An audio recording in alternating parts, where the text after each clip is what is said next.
Hi, my name's Beth, and I'm a programming assistant for the St. Johns County Public Library System.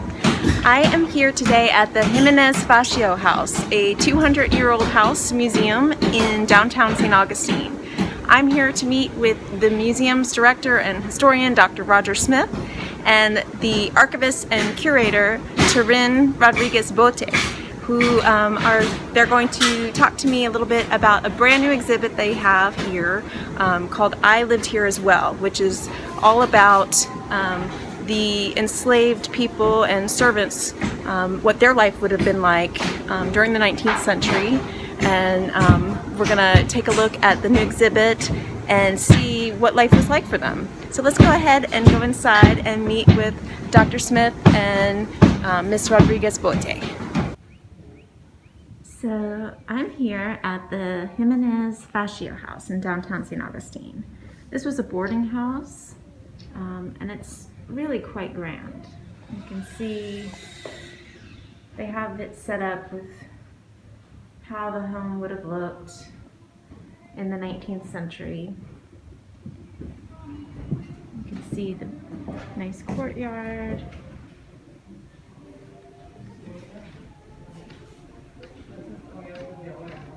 And you can see what life would have been like in the 19th century for people staying in a relatively wealthy boarding house. I'm on the second floor right now. So just kind of walking, you can see some different elements of the house. But I'm going to be going upstairs to the third floor where the exhibit I Lived Here as Well. And I'm about to meet with Dr. Roger Smith and Taryn Rodriguez-Boette, who's the archivist. I am an archivist. I have been a historian and archivist here in St. Augustine since 1987. And I came here to the Ximenez-Fatio House 5 years ago to start helping them with their collections, their paper collections, and their textiles and other collections here in the museum. And a couple of years ago, we had a very forward-thinking president of the board that encouraged me to start doing some research about the servants and the enslaved people here in the house. My name is Roger Smith. I became familiar with the Dames when actually I had retired and didn't like it, went back to school, and the Dames funded my research when I was working on my PhD to the United Kingdom. And so I have been a huge fan ever since. But I've been the director here now for just a little over a year, and the house to me is I love it as a historic home because it's not all of the grandeur and opulence that you see in the big, enormous mansions of the 18th and 19th century or the castles and things like that. This is a very upscale but blue-collar environment because this is a business. It's a boarding house, and so even though for its time it was extremely upscale, it still represents a lot of hard work and a lot of sweat. And when we found out there was this space up here that had never been showed to the public, and then Taryn got behind what this space was all about, then there was no question what our next move was going to be. So we're up here on the third floor. This is an attic space originally, I suppose. And could you maybe tell me a little bit about what this exhibit is called and what it entails? The exhibit is called I Lived Here as Well, and it started, as I said before, as a research that the board president encouraged me to do. But then when Roger came in, he wanted to do something a little more exciting beside doing just opening the third floor, so he created a program. Out of that program came the exhibit. We had the research, and then we had the program, and the person that was doing the program is a historian also, and he started bringing me images, beautiful images. And if you want to follow me, I'm going to show you the first image he showed us, and maybe I'm going to turn off the light because it has a reflection. It's this image. Do you want me to turn on the light? Let's see. Let's see that. Yeah, there's a front These reflection, are but you can amazing. kind of see it a little bit better, I think. And it doesn't help, does it? Well, that was the first image that James Bullock brought us. And from that image, he started bringing me all these wonderful images of different soldiers during the Civil War. And as you can notice, they're African Americans. So the images were so beautiful, and I started thinking, wouldn't it be wonderful if we could actually have an exhibit that would be a permanent exhibit? So even if James is not doing the program here, people that just come off the street will be able to learn about the history of the house and the enslaved people that worked here. So that's how the exhibit came around. Okay. So we started doing some research about urban slavery that is completely different than plantation slavery, because in the plantation, you might have people that lived in the house and worked in the house, people that lived in the fields, worked in the fields. But urban slavery is completely different, because the enslaved people and the servants here are on call 24 hours a day, and they're always being watched by their masters. So it's very different. They might live better, they might eat better, but if it's possible, they have even less freedom than if they were in a plantation. Wow. So it's a completely different type of slavery. And urban slavery is very common here in St. Augustine, because St. Augustine was always the seat of government for the Spanish, then the British, then the English, and then the Americans. So it's a completely different way of life. So the way that we created the exhibit, we had so much material, because then once you start doing research, you're overwhelmed with the amount of material. So, how do you put this material into exhibit that someone will actually want to look at? So the exhibit is divided in two sides. There's a timeline of what's happening in the house, Okay. because we want to tell the story of the enslaved people in the house.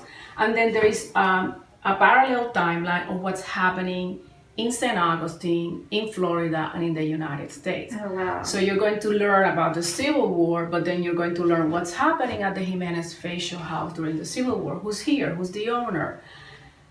Doing research for African Americans is super difficult, because so many of these people never had a last name.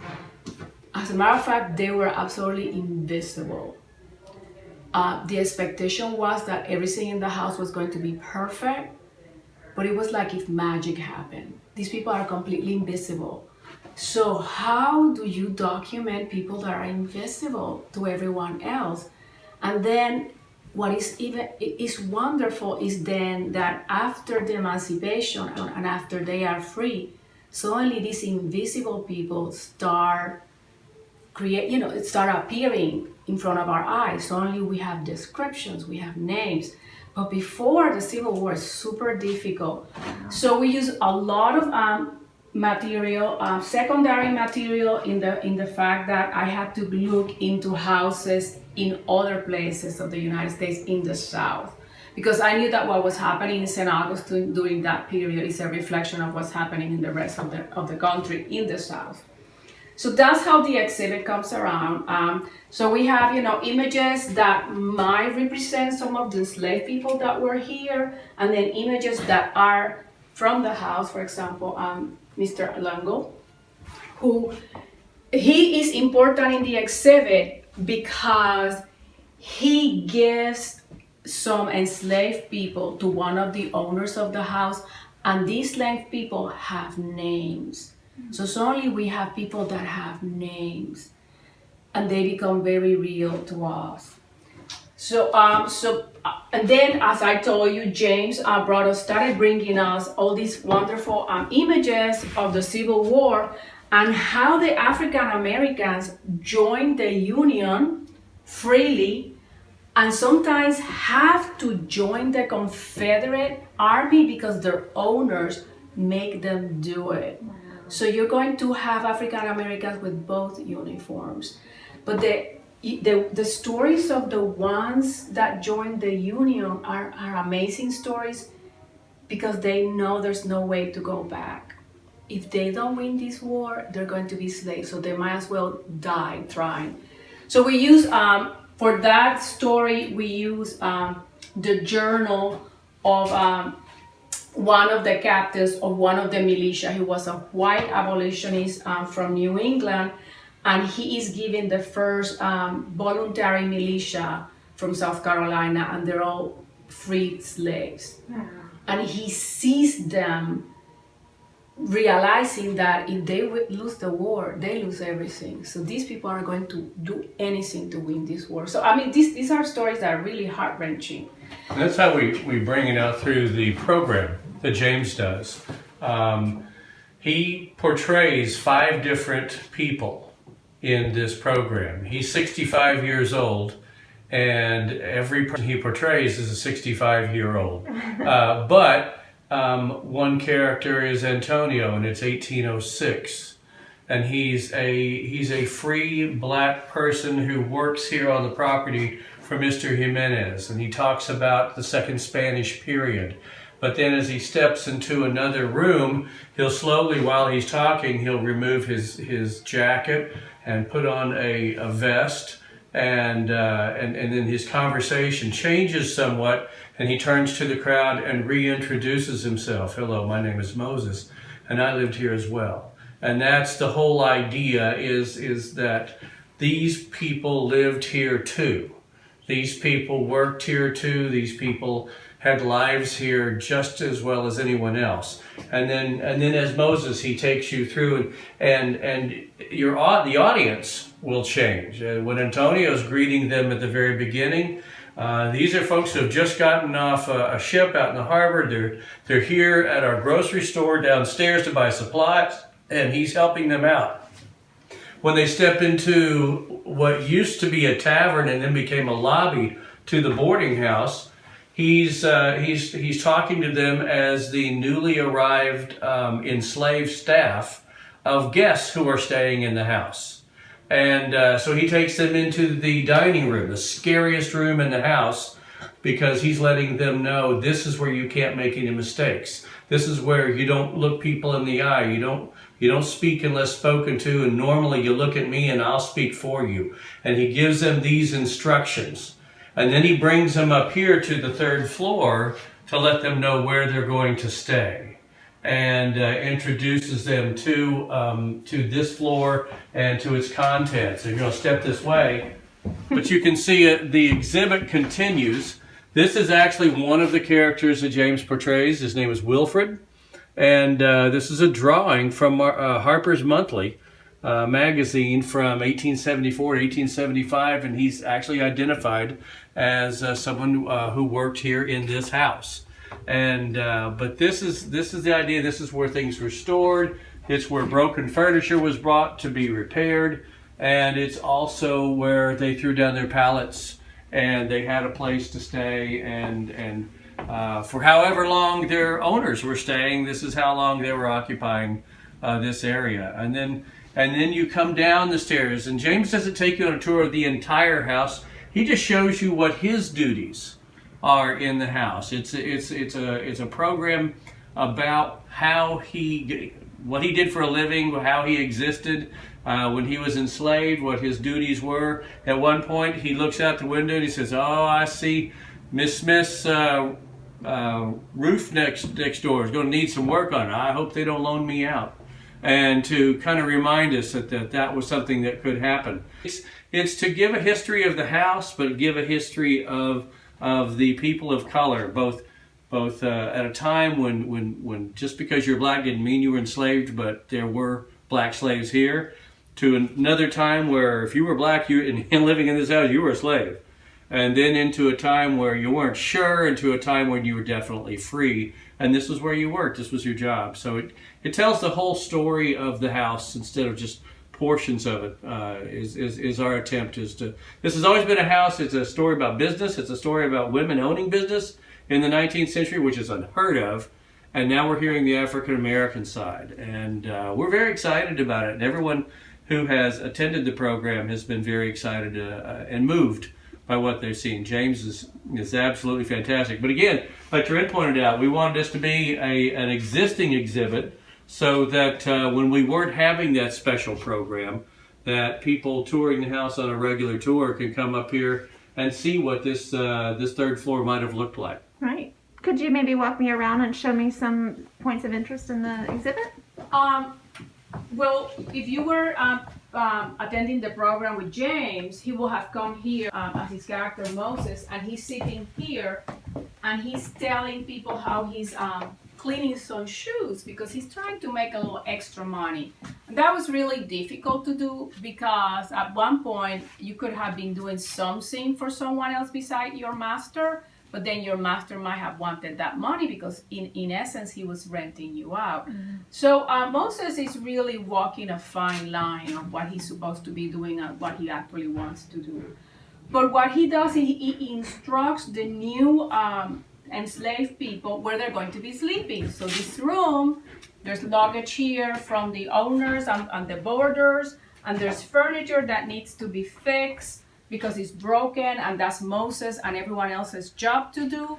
And then there is all these pallets, and they will be taking down the pallets if they wanted to sleep in a pallet. And we made these ourselves, and they're really canvas, and we stuffed them with hay, and this is very demonstrative of how they will be sleeping. But Moses, who is really the butler here, who had a little better bed. He had just a framework here, and he could sleep. And he tells them, he said, this is my spot.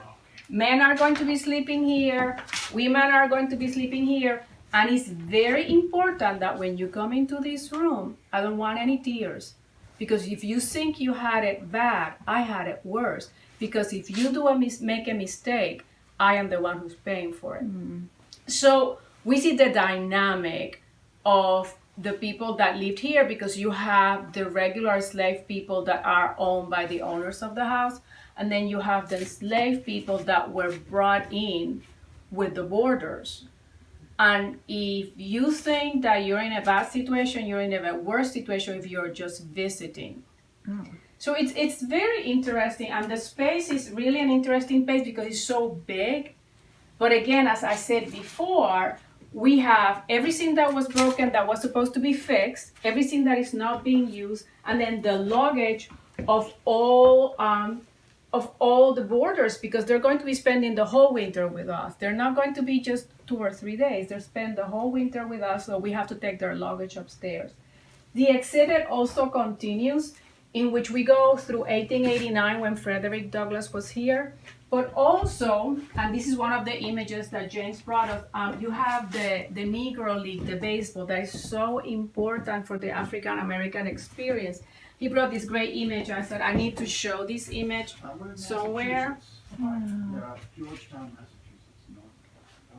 And then there was a really interesting things happening in here in St. Augustine. St. Augustine was slightly different than the rest of the nation. Florida was, because we had free blacks through 1821. When the Americans arrived, the free blacks lose all their civil rights, and they have to find sponsors, because if they don't have a white sponsor, they could be sold into slavery. So all that interaction we address in this part of the exhibit, in which there are all the edicts, and like for example, if the African Americans wanted to have a party, they wanted to go out at night to visit some friend, they had to have a permit from their owner. So everything had to be permitted, and if you didn't have a permit, you could be arrested and you could be castigated with 30 lashes in front of the whole plaza. So I mean, it was terrible things that they had to endure just because of the color of their skin. So we want to tell the whole story. We want to tell the story of the people that lived here and that survived and fought, but also made their masters very wealthy. And that's a story that people forget. So many of the Southerners were so wealthy, but they were in the back of their slaves, because if they didn't have anything for the slaves to do, they could rent them out. And many times you will have 150 slaves, you're only using 50, and you rent out the other 100. And those people create income for you. So I mean, the system was a terrible system. So this is what the story we want to tell. We are trying not to make judgments on, you know, if it's good or bad, it's up to you, but we are presenting a lot of facts, and when you start seeing the facts, it's a hard history to tell. Yeah, it's a really moving exhibit, and just even without the program, it's a very moving exhibit. It is, and as you could tell, I start getting a little choked up when I start talking about it at the beginning, because I always can sense that the fear that they must have had, and the fear of everything. Right. You know, am I going to be sold, or am I going to be separated from my family? Am I alone? I might not speak the language very well. I might have been used to something, and suddenly I'm thrown here, and it's something completely different. So there's a lot of emotions, and it's funny, I thought I was the only one that was having this emotion, but then I started talking to James, and how he started talking about how he felt when he came in the space, and then we have had other people that have actually said, you know, this is how I feel when I'm in that space. Like, okay. Yeah. So yes, it could be a very emotional experience. Mm-hmm. Is this a permanent exhibit? Yes, the exhibit is permanent. That's wonderful. Once we did the exhibit, and we spent so much time, and we were funded by the DuPont Foundation in Jacksonville. And once we started developing the program and the brochures, and we decided that this had to stay with the house, because even though we had added the experience of the enslaved people in other rooms of the house, for example, we talk about them in the dining room, we talk about them in the Ximenez store, we talk about them in the kitchen, it's very important that we dedicate a space for it. Thank you so much for sharing your time with me. This is such an amazing exhibit, and I'm just really impressed with it. And thank you very much for showing me around, and showing everybody at the library around. If you enjoyed this program, which has been a celebration of St. Johns County's 200th anniversary that's happening, and we are celebrating all throughout 2021, you might enjoy some of these books that you can get at the St. Johns County Public Library System, like the Ximenez-Fatio House, Long Neglected, Now Restored by Jean Parker Waterbury. This is the book that's in our Florida reference collection, which we have a lot of books in that collection if you'd like to come check that out.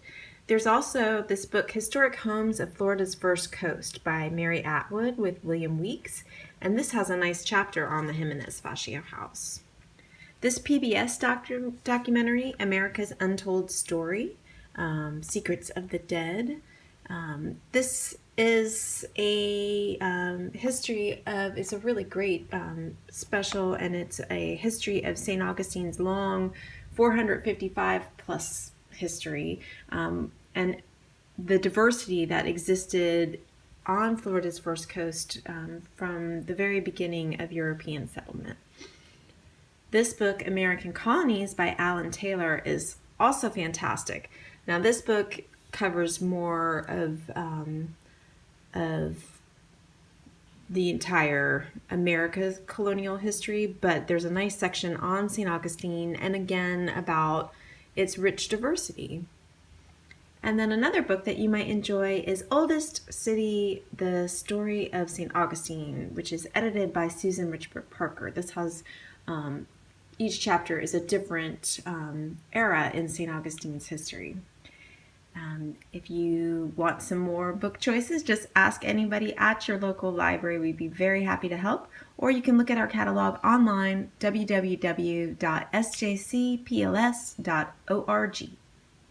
Thank you so much for joining me here today. I learned so much and was very moved by this exhibit, and I hope that everybody will have a chance to come see it themselves. It is a permanent exhibit, so whenever you get a chance, you should come by the Ximenez-Fatio House.